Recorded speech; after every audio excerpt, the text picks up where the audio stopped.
Welcome to Fundamentals of Artificial Intelligence. We continue our discussion on reasoning under uncertainty. In the last lecture, we have looked at the syntax and semantics of probability theory. Today, we would introduce Bayesian networks. Bayesian networks or belief networks are the key technology to deal with probabilities within artificial intelligence. We discuss how to capture uncertain knowledge in a natural and efficient way, how to arrive at the Bayesian networks, that is their syntax, and look at how to interpret the encoded knowledge, that is the semantics of the Bayesian networks. We start our discussion by quickly reviewing the characteristics of representing knowledge in an uncertain domain. In the last lecture, we have seen that joint probability distributions can answer any question about the domain. However, it is important to realize that these joint probability distributions can become intractably large as the number of variables grow. Also, specifying probabilities for atomic events may be very difficult. One would need large amount of data from which statistical estimates are to be gathered. Bayes' rule allows unknown probabilities to be computed from known stable ones. And we have seen in the last lecture how conditional independence relations among variables simplify the computation of query results. Today, we start our discussion on belief networks by giving a definition. One needs to understand here that belief networks or Bayesian network represent the dependence between variables and gives a concise specification of the joint probability distribution. A belief network is a graph in which the following four characteristics hold. 1. A set of random variables make up the nodes of the network. Thereafter, we have directed links or arrows that connects pairs of nodes. Now, the intuitive meaning of an arrow from node x to node y is that x has a direct influence on y. The third characteristic is about each node having a conditional probability table that quantifies the effect that the parents have on the node. Now, the parents are all those nodes that have arrows pointing to it. Finally, a belief network is a directed acyclic graph. That is, the graph has no cycles. In order to understand a belief network and illustrate what its nodes are and how we go about looking at the semantics, we would take help of an example here. This example is from the book by Korb and Nicholson, Bayesian Artificial Intelligence, from its second chapter. So, it is about lung cancer diagnosis. A patient has been suffering from shortness of breath, dyspnea, and visits the doctor, worried that he has lung cancer. The doctor knows that other diseases such as tuberculosis and bronchitis are possible causes, as well as lung cancer for shortness of breath. She also knows that other relevant information includes whether or not the patient is a smoker, increasing the chances of cancer and bronchitis, and what sort of air pollution the patient has been exposed to. Thereafter, a positive X-ray would indicate either tuberculosis or lung cancer. Now, under this given scenario, if someone has to make a diagnosis, then there are a number of probabilities involved. When we are creating a Bayesian network out of this scenario, we need to first understand what would be the different nodes. Here in this example, shortness of breath or dyspnea could be one node. The other could be that the patient has cancer. Now, there are other informations which influence these two, like the fact that he is a smoker or not a smoker, the air pollution that the person is exposed to, and finally, the result of an X-ray. These could be the initial choices for the nodes. So, these nodes represent and what values they take or what states they can be in is what is our concern here. For this example, we will only consider nodes that have discrete values. Now, the values should be both mutually exclusive and exhaustive. Nodes can be discrete or continuous. We could have Boolean nodes, like Boolean nodes represent propositions taking binary values. For example, in the illustrative lung cancer diagnosis example we are talking of, the cancer node could represent the proposition the patient has cancer, and it could be either true or false. The ordered valued node is one which allows a range of values for the particular node.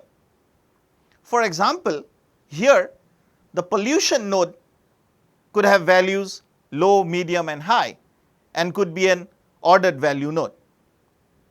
I could have nodes that have integral values, like if I was somehow also capturing the age of the person who is involved in this example, then the age could be with possible values between some 1 to 120, and I could think of that as an integral value node. For our example, the preliminary choice of node and its values could be that I could think of pollution as a node that has two values, low and high, therefore it is a binary node. I could think of smoker as a Boolean node. Somebody could be a smoker or somebody is not a smoker. Thereafter, cancer, as already discussed, is a Boolean node. Dyspnea is a Boolean node which is about true and false, and X-ray again is a binary node which have positive or negative values. Now, one needs to understand this, that the modeling choices are to be made before we start creating the Bayesian network. We could have alternate representations. An alternative, for example, to representing the exact age might be to clump patients into different age groups, such as I could talk of baby, child, adolescent, young and old. Now, whenever I am talking of choices for nodes and its values, the trick is to choose those values that represent the domain efficiently, but with enough detail to perform the reasoning required. Now, one should also realize that such choices that we make or the choices that we pick up limit what can be represented in the network. For instance, in this choice that we have made for ourselves, taking pollution, smoker, cancer, dyspnea and X-ray as the nodes, there is no representation of other diseases. Further, we have not made any differentiation between, for example, a heavy smoker and a light smoker. All these nodes that we have picked up have only two values, which keeps the model simple, but one should realize that there is no limit to the number of discrete values that I can pick up. So, let us now try to understand the structure or the topology of the network. The structure or the topology of the Bayesian network should capture the qualitative relationship between the variables. In particular, two nodes should be connected directly if one affects or causes the other, with the arc indicating the direction of the effect. For example, what factor affects a patient's chance of having cancer in this lung cancer diagnosis example? If the answer is pollution and smoking, then we should add arcs from pollution and the smoker node to cancer. So, here is a network that is representing the lung cancer diagnosis. Now, it is important to note that this network is just one possible structure for the problem. Now, here as discussed, we have two nodes, the smoker node and the cancer node. Now, they are connected directly because one affects or causes the other, and the arc indicates the direction of the effect. Having cancer will affect the patient's breathing. He will have shortness of breath, and he also have chances of having a positive X-ray. So, we add arcs from cancer to dyspnea and to X-ray. So, this is one Bayesian network for the lung cancer diagnosis example that we have introduced. Now, let us get to certain terminologies of the structure. The first of them is a parent. Node is a parent of a child if there is an arc from the former to the later. Now, for a directed chain of nodes, one node is an ancestor of another if it appears earlier in the chain, and we have a concept of a descendant where a node is a descendant of another node if it comes later in the chain. So, if you recall the Bayesian network that we have introduced, the cancer node has two parents, pollution and smoker, while smoker is an ancestor of both X-ray and shortness of breath. X-ray is a child of cancer and descendant of smoker and pollution. We have a term called the Markov blanket. Now, the Markov blanket of a node consists of the node's parents, its children and its children's parents. So, given a causal understanding of the structure, the root nodes represent the original causes, while the leaf node represents the final effects. Now, in this example, pollution and smoker are the root nodes, while X-ray and dyspnea are our leaf nodes. After specifying the topology, one must specify the conditional probability tables for each discrete node. Once the topology of the Bayesian network is specified, you need to quantify the relationship between connected nodes.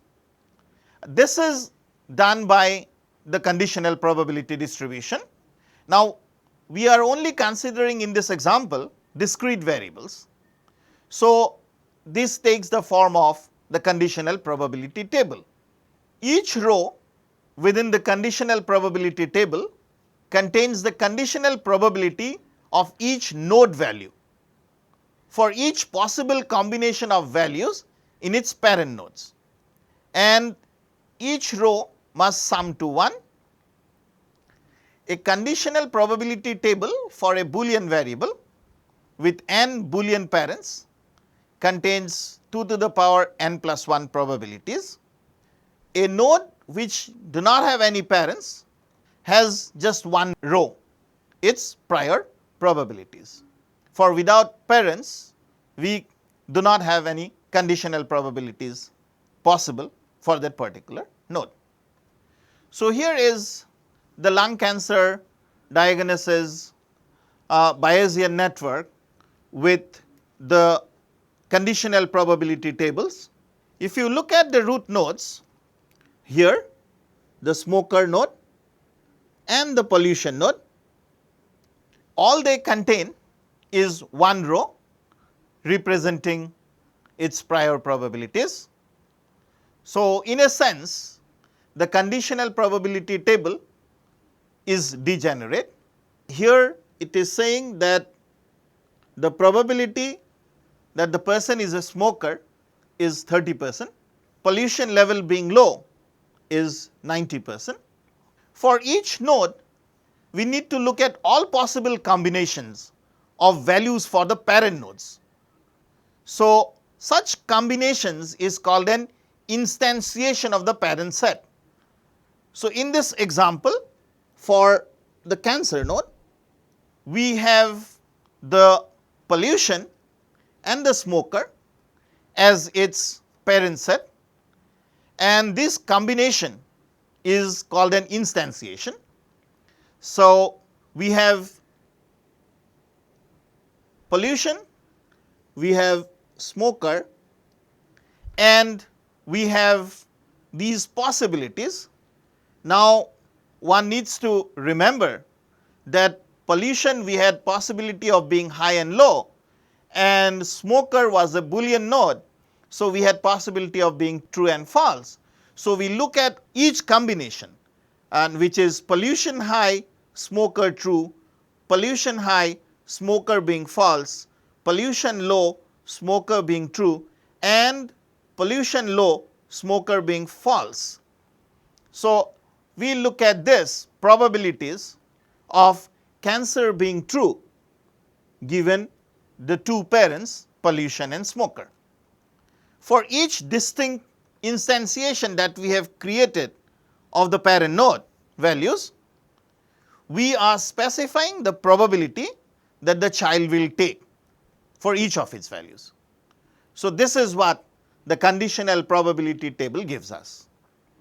So, here in this case, for the case that this is H and T, I have specified a probability which is 0.05 of cancer being true, and I have done this for all instantiations of the parent set. Similarly, if we look at one of these, here X-ray I could see would depend on cancer being true or false, and I could then write the probabilities of X-ray being positive given cancer. So, there is a 90% probability that given cancer the X-ray is positive, and 20% even without cancer the X-ray could be positive. So, one needs to realize that if a node has many parents, or if the parents can take a large number of values, then the conditional probability tables that I have for each node can get very large. So, the modeling with Bayesian networks requires the assumption of the Markov property. The Markov property states that there are no direct dependencies in the system being modeled which are not already explicitly shown via the arcs. So, whatever is the influence of one node on the other, I have to explicitly show it using the arcs in the Bayesian network. So, for example, in our case, we saw that smoking can influence shortness of breath only through causing cancer, and therefore, in our example, we have a link from smoking to cancer and then to shortness of breath, but there is no direct link from here, because this direct link does not exist. So, there are no direct dependencies in the system being modeled which are not already explicitly shown via these arcs. So, here we could say that smoking can influence shortness of breath only through causing cancer, and that is there in the Bayesian network. So, Bayesian networks which have the Markov property are also called independence maps or IMAPs, since every independence suggested by the lack of an arc is real in the system. It is not generally required that the arcs in a Bayesian network correspond to real dependencies in the system. The conditional probability tables may be parameterized in such a way as to nullify any dependency. So, every fully connected Bayesian network can represent joint probability distribution over the values that is being modeled. We shall prefer minimal models or what are called minimal IMAPs, such that if you delete any arc, that violates the IMAPness by implying a non-existent independence in the system.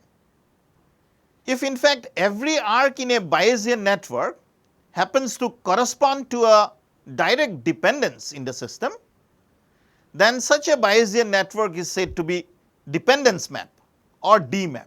Now, a Bayesian network is a perfect map if it is both an IMAP and a DMAP.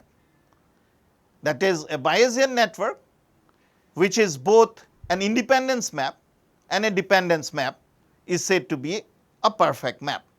So, reasoning with Bayesian networks is about computing certain probabilities for a set of query variables given new information about some evidence variables. We have discussed up till now how a domain and its uncertainty may be represented in a Bayesian network. So, the next best thing we do is to use that to reason, and when we say reason using Bayesian network, the basic task is to compute posterior probability distribution for a set of query variables given new information about some evidence variables. That is, when we observe the value of some variable, we would like the condition upon the new information or the process of conditioning called probability propagation, or it is also called inference or belief updating, to have in a sense flow of information through the network, so that I can finally come up with what are the probabilities for the query variable. Now, there are different types of reasoning using Bayesian network. Let us look at each of them. The first of the reasoning using Bayesian networks is called diagnostic reasoning. Now, diagnostic reasoning is reasoning from symptoms to cause, such as when a doctor observes dyspnea and then updates his belief about cancer and whether the patient is a smoker. Now, this reasoning occurs in the opposite direction to the network arc. So, actually it is about the causes of a smoker coming out as cancer leading to having shortness of breath. But when you are doing diagnostic reasoning, the evidence is about shortness of breath, and given this evidence, reasoning occurs in the opposite direction to the network arc to find out or to be sure about his belief about cancer. Whereas we have another type of reasoning which is called predictive reasoning, where reasoning from new information about causes to new beliefs about effects follow the direction of the network. So, you have evidence here that the person is a smoker, and the doctor knows that this will increase the chances of the patient having cancer or having a positive X-ray. So, here the direction of reasoning is along the direction of the network. We have a third type of reasoning using Bayesian network, which is called intercausal or explaining away type of reasoning. Now, here you have an evidence that the person has cancer. We also learned that the person is a smoker. So, this lowers the probability that he has been exposed to a lot of pollution. Initially, if you see, the two causes of cancer like pollution and smoking are actually independent. However, the presence of one, in this case smoking, renders the alternative cause less likely. In other words, the alternative cause has been explained away. This type of reasoning is called intercausal or explaining away reasoning. Then we have certain scenarios in which query nodes and maybe evidence nodes does not fit quite neatly into any of the three above reasoning types. We need to combine the above types of reasoning in some way, and those type of reasonings are called combined reasoning. So, to just review what we have discussed in types of reasoning, we have A, diagnostic reasoning, which is reasoning from symptoms to causes. That is what most of the physicians do. Then we have reasoning from causes to new beliefs about effects. That is called predictive reasoning. That is along the direction of the network. We have third type of reasoning called explaining away, which is about presence of one explanatory cause rendering an alternative cause less likely. And then there may not be so neat separation between queries and evidence nodes, and we may need to combine these three types of reasoning to get to an answer, and that would be a combined reasoning. So, when we are talking of evidence, that is new information, what are the different types of evidence for a Bayesian network? So, Bayesian networks calculate new beliefs when new information, which we call evidence, is available. Evidence could be very specific. So, evidence as a definite finding that a particular node X has a particular value, like we could realize when talking to a person who has shortness of breath and we suspect cancer that he is a smoker. So, that is a specific evidence, smoker equal to true. Evidence might also be negative, like it might be that y is not in state y1, but may take any other of its values. Then there is something called the likelihood evidence. When we have new information available, that would need that we create a new probability distribution for that particular node, and then it would be called likelihood evidence. So, we now consider how to interpret the information encoded in a Bayesian network. This is the probabilistic semantics of Bayesian networks. So, as already stated, a Bayesian network is a compact representation of the joint probability distribution. There is a useful underlying structure to the problem being modeled that can be captured with a Bayesian network. Bayesian networks which satisfy the Markov property explicitly encode conditional independent statements. So, understanding how to design inference procedures via the Markov property would mean that each conditional independence implied by the graph is present in the probability distribution. So, let us try to understand what we mean by conditional independence. The relationship between conditional independence and Bayesian network structure is important for understanding how Bayesian networks work. We will look at the following 4 ways of trying to understand conditional independence: causal chain, common causes, common effects, and deseparation. Now, common effects is about conditional dependence. We will see it when we discuss common effects in a minute. So, let us first look at causal chains giving rise to conditional independence. So, here is a causal chain: A affects B and B affects C. So, if you are looking for the probability of C given A and B. Now, actually this is same as probability of C given B. Knowing that A has occurred does not make any difference to our belief about C if we already know that B has occurred. Now, if you take our own example of the lung cancer diagnosis problem, we know smoking causes cancer, which causes shortness of breath. Now, probability that someone has dyspnea depends directly only on whether they have cancer. If we do not know whether some woman has cancer, but we do find out she is a smoker, that would increase our belief both that she has cancer and she suffers from shortness of breath. However, if we know that she has cancer, then her smoker would not make any difference to the probability of shortness of breath. So, dyspnea is conditionally independent of being a smoker given that the patient is with cancer. This is what we are showing here in terms of the causal chain. So, causal chain gives rise to conditional independence.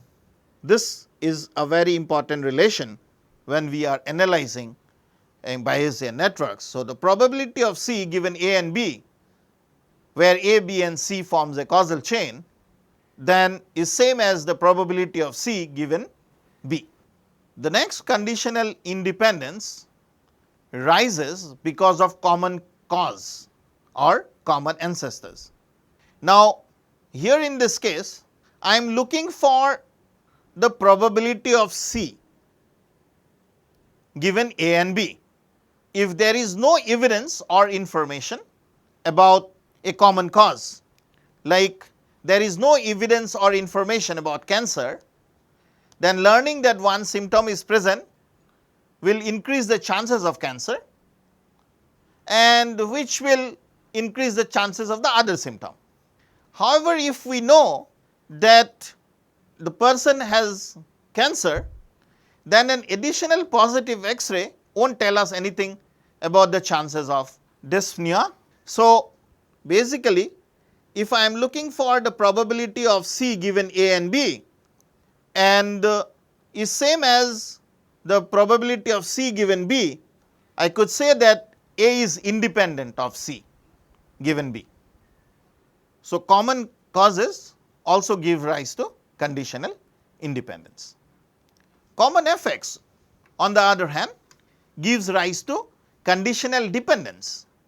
Common effects or their descendants produce the exact opposite of what we have just discussed about conditional independent structure to that of chains and common causes.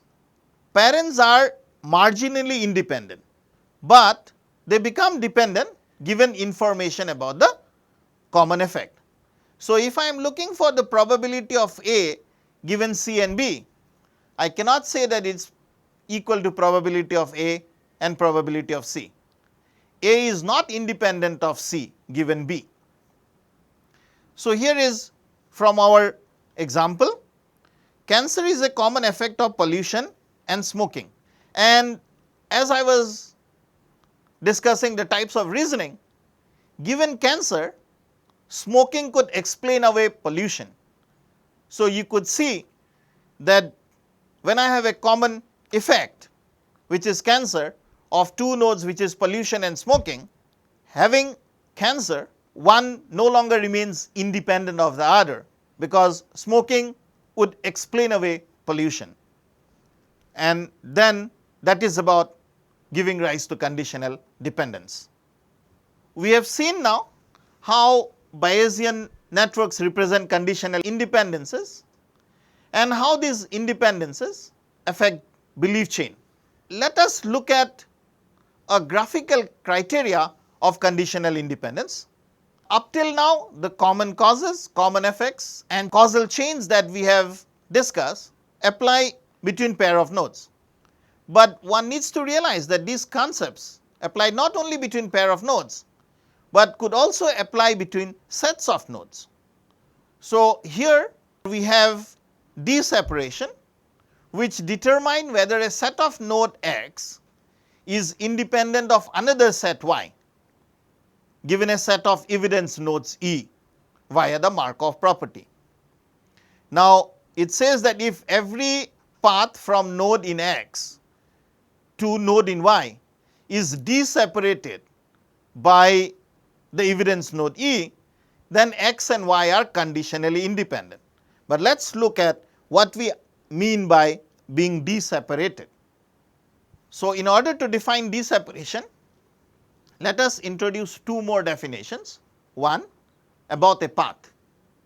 A path between two sets of nodes X and Y is any sequence of nodes between a member of X and a member of Y, such that every adjacent pair of nodes is connected by an arc and no nodes appears in the sequence twice.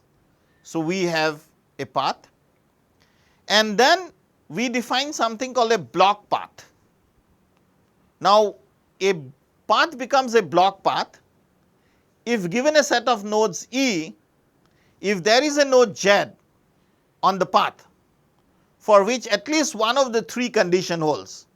One, Z is in E and Z has one arc on the path leading in and one arc out, that means it is in a chain, or Z could be in E and Z has both path arcs leading out. So, it is about a common cause. Now, neither Z nor any descendant of Z is in E and both path arcs lead into G. So, it is about being a common effect. So, when I have a chain, I have a common cause or a common effect involving Z, then Z on the path for which at least it has one of the three, it creates what is called a block path. So, now we are in a position to define what is de-separation. A set of nodes E is said to de-separate two other set of nodes X and Y if every path from a node in X to a node in Y is blocked given E. And when I say blocked, we could have one of the three, either a common cause, a common effect, or in a chain. So, if X and Y are de-separated, then X and Y are conditionally independent given E. So, here is the example. Now, these examples are shown just using single nodes rather than set of nodes, and this need not mislead into thinking that what we have in X and Y are single nodes. X and Y are sets of nodes, and the evidence node E is what de-separates the two sets of nodes. In the first case, E creates a block path using a chain.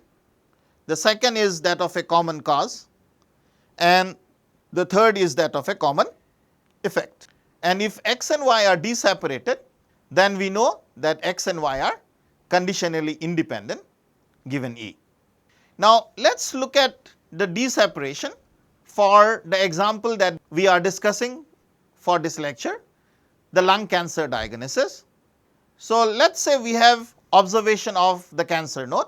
Now, given this, on your right hand top corner, the Bayesian network for the lung cancer diagnosis example, we could see that here P is de-separated from X and D.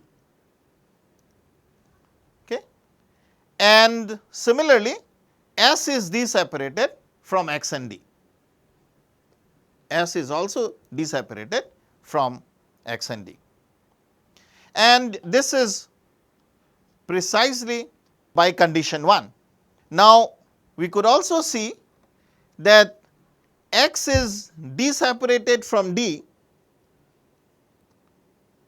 by condition 2, and if C had not been observed and also not X or D, then S would have been de-separated from P through condition 3.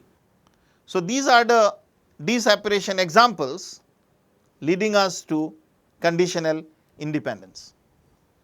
Now, let us quickly introduce one example from literature. We will not look at a great depth into this example, but we will just give you a flavor of how to identify the nodes and get to the Bayesian network. This example is the burglar alarm example from Russell and Norwick's book Artificial Intelligence, A Modern Approach, from its 15th chapter. So, you have a new burglar alarm installed at home. It is fairly reliable at detecting a burglary, but also responds on occasion to minor earthquakes. Now, there are two neighbors, John and Mary, who have promised to call you at work when they hear the alarm. John always calls when he hears the alarm, but sometimes confuses the telephone ringing with the alarm and calls then too. Mary, on the other hand, likes loud music and sometimes misses the alarm altogether. Now, given the evidence of who has or has not called, we would like to estimate the probability of a burglary. How do you do this? With the reasoning under uncertainty, you create a Bayesian network, and then, as I had been discussing, you try to get to the probability of the query variable. So, all the nodes in this Bayesian network are Boolean.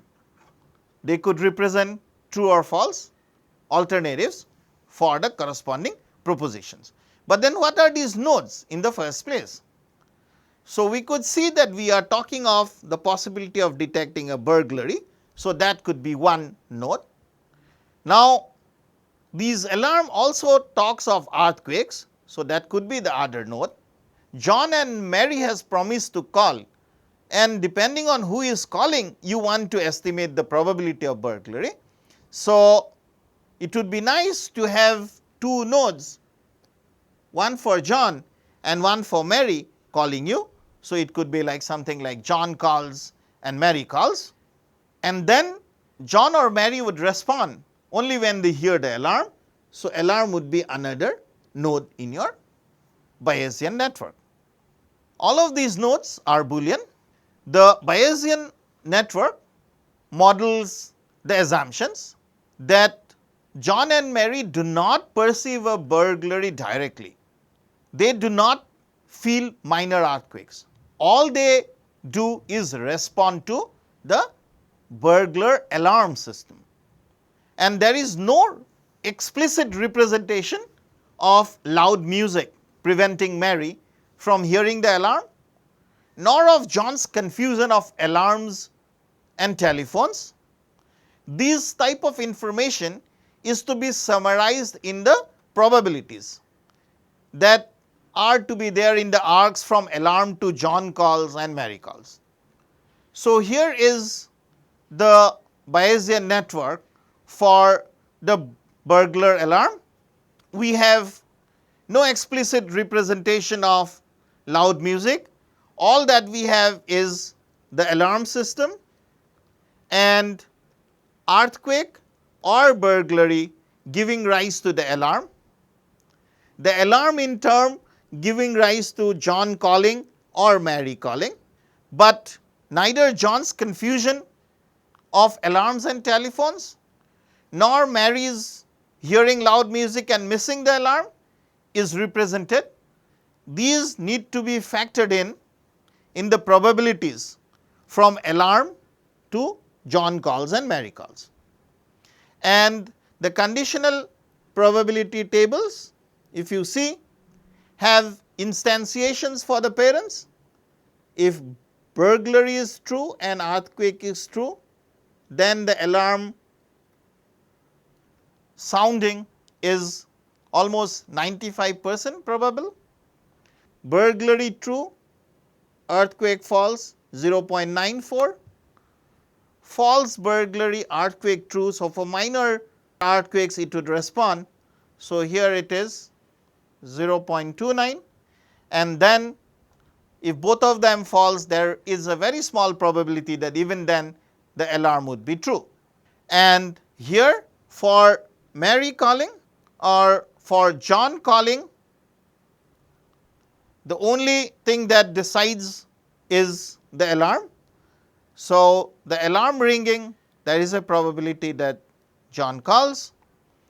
John also calls at times by confusing with the telephone. So, there is a 5% probability that he calls, but actually the alarm is false.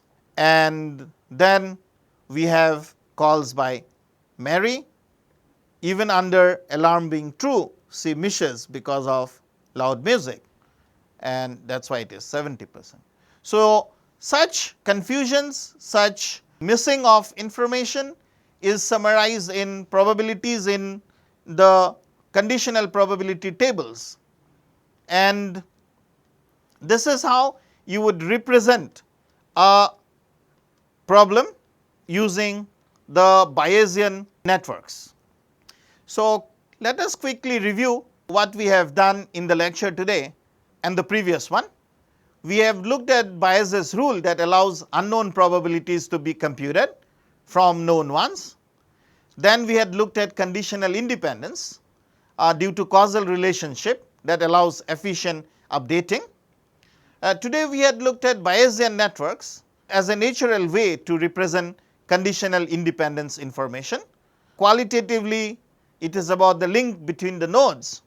Quantitatively, it is about the conditional probability tables that we have for each node. The Bayesian network inference is about computing the probability of the query variable given the evidence variable. And we have seen that Bayesian network inference is flexible. We can enter evidence about any node and update beliefs in other nodes. So, this is all about Bayesian networks. Thank you.